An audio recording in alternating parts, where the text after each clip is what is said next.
My name is Michael Johnson. I live in Portland, Oregon, and this happened in August 2020. Let me share with you a moment when I felt like my life had no meaning.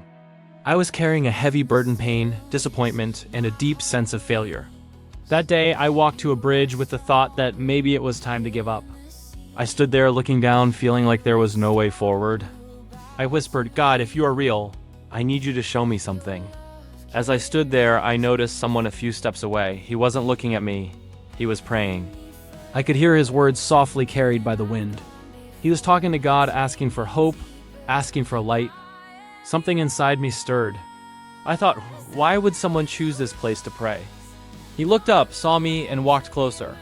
With kindness in his eyes, he said, "I don't know what brought you here, but I believe God wants you to know He loves you."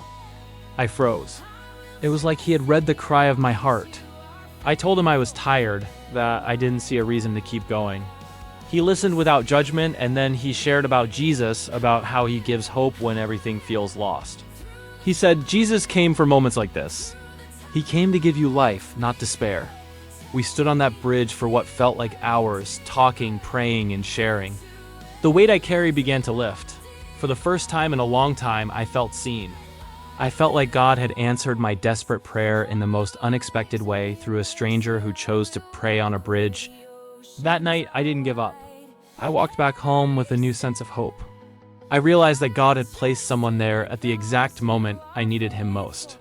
It wasn't a coincidence, it was divine intervention. That encounter saved my life, and it gave me a reason to keep living.